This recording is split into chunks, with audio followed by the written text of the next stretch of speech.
අයිබෝවන් අද 2025 අප්‍රේල් මාසේ පළවෙනිදා ගොඩක් ව්‍යාපාර ආයතනවල ගිණුම් කරන වර්ෂය ආරම්භ වෙන්නේ අප්‍රේල් මාසේ පළවෙනිදායින්. ඉතින් ඒත් එක්කම ඔන්න 2025 අප්‍රේල් මාසේ පළවෙනිදා ඉඳලා ඉතුරුම් ගිණුම් ස්ථාවර තැන්පතු පවත්වාගෙන යන අපෙන් ඒ අය කරන රඳවා ගැනීමේ බද්ද 110 දක්වා වැඩි කරලා තියෙනවා. ඒ කියන්නේ දැන් අපි ස්ථාවර තැන්පතුවක් හරි එහෙම නැත්නම් ඉතුරුම් තැන්පතුවක් හරි පවත්වාගෙන යනකොට ඒ සඳහා අපිට පොලි ආදායමක් ලැබෙනවා. ඉතින් මෙන්න මේ ලැබෙන පොලි ආදායමෙන් 10%ක් වාණිජ බැංකු වෙන්න පුළුවන්, ලියාපදිංචි මූල්‍ය සමාගම් වෙන්න පුළුවන්. මේ අයට රඳවා ගැනීමේ බද්දක් ලෙස රඳව ගන්න කියන එක රජය විසින් නිවේදනය කරලා තියෙනවා 2025 මාර්තු මාසේ 28 නිකුත් කරනු ලබන චක්‍රලේඛයක් තුළින්. එන්න මේකේ මෙහෙම සඳහන් කරලා තියෙනවා. රඳවා ගැනීමේ බද්දට යට පොලි ආදායමක් සහිත නමුත් බදු අය කළ හැකි ආදායමක් නොමැති වාසික පුද්ගලයන් සඳහා චක්‍රලේඛය.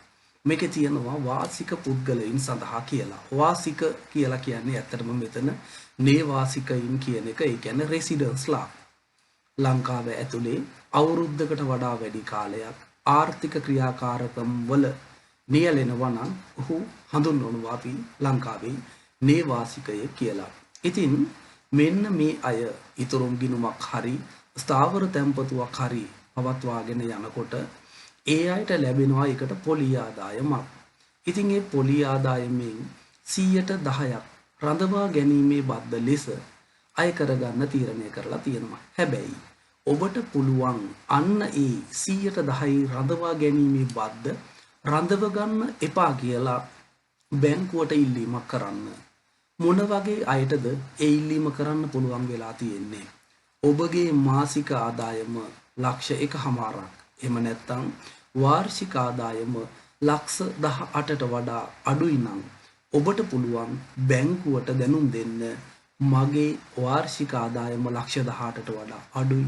ඒ නිසා මගේ තැන්පතුවේ පොලි ආදායමෙන් රඳවා ගැනීමේ බද්ද අය කරන්න එපා කියන එක. අන්න ඒක මේ චක්‍රලේඛයේ තුල මේ විදිහට සඳහන් කරලා තියෙනවා. ස්වයං ප්‍රකාශය ඉදිරිපත් කිරීම සඳහා උපදෙස්. ඒක දාලා තියෙනවා ශ්‍රී ලංකාවේ වාසික පුද්ගලයෙකු විය යුතුය. ඒ කියන්නේ මේ පොලි අනුපාතයෙන් රඳවා ගැනීමේ බද්ද අය කරන්න එපා කියලා කියන්න පුළුවන් ලංකාවේ නේවාසික පුද්ගලයන්ට විතරයි.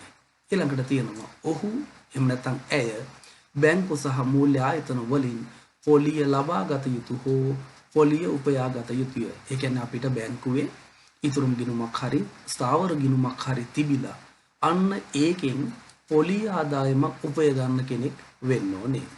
ඊළඟට දාලා තියෙනවා අදාළ තාක්සේරු වර්ෂය සඳහා ඔහුගේ නැත්නම් ඇයගේ සියලුම ආදායම් මූලාශ්‍ර වලින් තාක්සේරු කළ හැකි ආදායම ලක්ෂ 18 නොයික්ම විය යුතුය.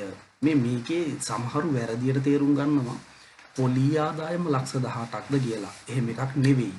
අපේ සම්පූර්ණ ආදායම. ඔබ රැකියාවකින් උපයා ගන්න ආදායම වෙන්න පුළුවන්. ඔබ ව්‍යාපාරයක් කරලා උපය ගන්න ලාභය වෙන්න පුළුවන්. ඒ සමගම ඔබ ආයෝජනය කිරීම තුළින් ලබා ගන්න පොලි ආදායම් වෙන්න පුළුවන්. ඔබගේ සමස්ත ආදායම අවුරුද්දක් ඇතුලේ ලක්ෂ 18ට වඩා අඩුයි නම් විතරක් ඔබට පුළුවන් මෙන්න මේ ස්වයං ප්‍රකාශය බැංකුවට ඉදිරිපත් කරන්න. මොකක් කියලාද? මගේ පොලි අනුපාතයෙන් 10%ක් අය කරගන්න එපා කියන කාරණාව. මම ඔබට උදාහරණයක් විදිහට මෙහෙම කියන්නම්. දැන් ඔන්න රැකියාවක් කරන්නේ නැති නමුත් ඔහු ව්‍යාපාරයක් කරන පුද්ගලයෙක් ඉන්නවා. ඔහු අවුරුද්දට 2,40,000ක ආදායමක් උපය ගන්නවා. ඒ වගේම ඔහු ආයෝජනය කරලා තියෙනවා. අපි හිතමු බැංකුවක ගිණුමක් පවත්වාගෙන යනවා. ඔහු ඒ තුලින් 14,16,000ක් උපය ගන්නවා. එතකොට ඔහුගේ අවුරුද්දේ සම්පූර්ණ ආදායම වෙන්නේ 16,56,000යි. ඒ කියන්නේ ලක්ෂ 18ට වඩා අඩුයි. ඒ නිසා ඔහුට පුළුවන් අර ස්වයං ප්‍රකාශය බැංකුවට ඉදිරිපත් කරන්න මගේ වාර්ෂික ආදායම ලක්ෂ 18ට වඩා අඩුයි. ඒ නිසා මගෙන් රඳවා ගැනීමේ බද්ද අය කරන්න එපා කියලා. අපි තව උදාහරණයක් ගමු. ඔන්න රැකියාවක් කරන පුද්ගලයෙක් ඉන්නවා. එයා අපි හිතමු රැකියාව තුලින් ලක්ෂ 39ක් විතර උපය ගන්නවා. ඒ වගේම එයා ව්‍යාපාර කරලා තවත් 1,44,000ක් විතර උපය ගන්නවා. ඒ වගේම අපි හිතමු එයා ආයෝජනයක් සිදු කරනවා. ආයෝජනය කිරීම තුළින් එයා තවත් ලක්ෂ 7ක් විතර උපය ගන්නවා. එහෙම ගත්තොත් එහෙම එයාගේ අවුරුද්දක් ඇතුලේ සම්පූර්ණ ආදායම 47,44,000ක් වෙනවා. එතකොට අපිට පේනවා අර වාර්ෂික ආදායම ලක්ෂ 18ට වඩා වැඩි. මෙතන මේ පොලි ආදායම ලක්ෂ 7 කියන එක නෙවෙයි සැලකිල්ලට ගන්නේ.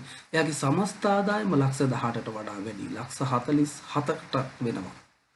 එතකොට අන්න එයාට මේ ස්වයං ප්‍රකාශය ඉදිරිපත් කිරීමේ හැකියාව නැහැ. මොකද ඔහුගේ ආදායම ලක්ෂ 18ට වඩා වැඩි නිසා. ඉතින් ඒ නිසා ඔබට මෙන්න මේ ස්වයං ප්‍රකාශය බැංකුවට ඉදිරිපත් කරලා එහෙනම් ඔබේ රඳවා ගැනීමේ බද්ද පවත්වා ගන්න එපා කියලා තියෙනවා. හැබැයි ඒ ගමන් තව පොඩි කොන්දේසියක් දාලා තියෙනවා. ඒ තමයි දැන් මේ වර්ෂයක් විදිහට මෙතන සලකලා තියෙන 2025 අප්‍රේල් මාසේ 1 වෙනිදා ඉඳලා 2026 මාර්තු මාසේ 31 වනදා දක්වා වන මාස 12ක කාල පරිච්ඡේදයට තමයි මේ ලක්ෂ 18ක කතන්දරය ගණන් ගන්නෙ. හැබැයි ඒක මම කියනවා ඔබ බැංකුවට ස්වයං ප්‍රකාශයක් ලබා දෙනවා නම් ඔබ අනිවාර්යයෙන්ම මොනා කරන්න ඕනේද? බදු හඳුනා ගැනීමේ අංකයක් TIN අංකයක් ලබා ගන්න ඕනේ. tax identification number එකක් ඔබට තියෙන්න ඕනේ. ඔබට මතක ඇති වයස අවුරුදු 18ට වැඩි සියලුම පුද්ගලයන්ට TIN number එකක් ලබා ගන්න කියලා කිව්වා. එහෙනම් ඔබට බැංකුවෙන් ඉල්ලීම් කරන්න පුළුවන් ඔබේ පොලි අනුපාතය රඳව ගන්න එපා කියන එක. හැබැයි පොලි අනුපාතය රඳව ගන්න එපා කියලා ඔබ ඉල්ලීම් කරනවා නම් ඔබ අනිවාර්යයෙන්ම මොනා කරන්න ඕනේද? ඔබට බදු හඳුනා ගැනීම පිළිබඳව අංකයක් අනිවාර්යයෙන්ම තියෙන්න ඕනේ. ඒ ගමන් මෙන්න මේ චක්‍රලේඛය තුල තව කාරණා කිහිපයක් සඳහන් කරලා තියෙනවා. ඒ තමයි ඔබ මේ ඉදිරිපත් කරන තොරතුරු සත්‍යයි කියලා ඔප්පු කරගන්න හැකියාව තියෙන්න ඕනේ. අපි හිතමු මෙහෙම ඔබ ලක්ෂ 18කට වඩා වැඩියෙන් උපයනවා. හැබැයි ඔබ බැංකුවට ගිහිල්ලා ලියුමක් දෙනවා මගේ රඳවා ගැනීමේ බද්ද අය කරන්න එපා කියලා. ඒතර යම් අවස්ථාවකදී ඒ බදු නිලධාරීන්ට හැකියාව ලැබුණොත් ඔබ ලක්ෂ 18ට වඩා උපය ගන්නවා. එහෙම තියද්දී ඔබ රඳවා ගැනීමේ බද්ද අය කරගන්න එපා කියලා කිව්වේ කියලා ආරංචි වුණොත් එහෙම ඔබට ඒ වෙනුවෙන් දඩ මුදලක් ගෙවීමට අනිවාර්යයෙන්ම සිද්ධ වෙනවා. ඉතින් ඒ නිසා ඔබ මේ ඉල්ලීම කරනවා නම් අනිවාර්යයෙන්ම ඔබට වාර්ෂික ආදායම ලක්ෂ 18ට වඩා අඩු විය යුතුමයි. අන්න ඒක ඉල්ලීම් කරන්න ලේඛනයක් වෙනම තියෙනවා. බදු අය නොකළ යුතු තත්ත්වය පිළිබඳව වාසික පුද්ගලයෙකු විසින් කරනු ලබන ප්‍රකාශය කියලා. ඒක ඔබට ශ්‍රී ලංකා දේශීය ආදායම් දෙපාර්තමේන්තුවේ වෙබ් අඩවිය තුලින් ඩවුන්ලෝඩ් කරගන්න පුළුවන්. ඒක ඩවුන්ලෝඩ් කරගෙන ඔබ මේක බැංකුව අදාළ ඔබේ බැංකු ගිණුමට ලබා දිය යුතු වෙනවා. හැබැයි ඒකම චුට්ටක් මෙන්න මේක මතක තියාගන්න. අපි හිතමු දැන් ඔයා මෙන්න මේ බදු අය කරන්න එපා කියන එක දෙන්න ටික පරක්කු වෙනවා කියලා හිතමුකෝ.